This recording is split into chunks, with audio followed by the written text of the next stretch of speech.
Jireenya dachii gubbaa isa biiftuudha gadi waan uumame maraa simadhu gammadi. Gaafa gaddaas ta'u gaafa gammachuu wal biraa hin hafu danda'i lachuu.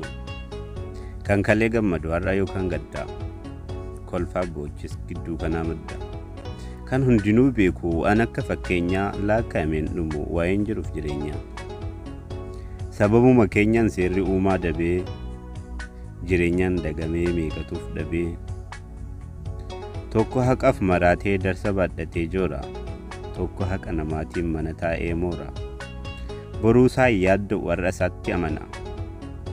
Har'a nyaatee buluuf haadha isaa gana. Maraan martoo yeroof golantaa jireenyaa. Waa meeqa arginee waa meeqa dhageenya. Waa meeqa arginee waa meeqa dhageenya.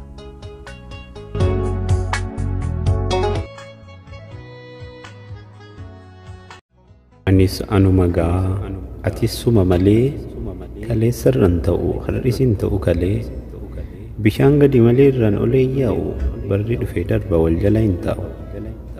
Yoo inni kaan dhalatu inni kaan hin du'a dukkanni godaanee ifaan bakka bu'a. Guyyaa fi halkantu iddoo wal jijjiira isa kaanitti jallatee isa kaaniif diriira. Achi gamaa ganna as gamanaa bona kan duubni midhaagu keessi isaa ona. Kan duubni midhaagdu keessi ishee ona. Kan duubni midhaagu keessi isaa.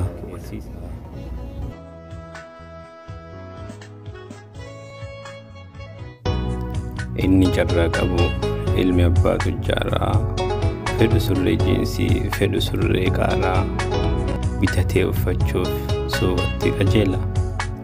Utuu carraa qabaadhee anis bitachuu qajeela. Garuu maalan godhaa silaa carraa dhabe jedhee boohaa yaadaan qalbii cabe. Kan qabu haaraa bitee uffatee ittiin kora kan dhabe rakkatee qullaa badhee joora. Harka qalleessaa hin dagatina ayyaana gaarii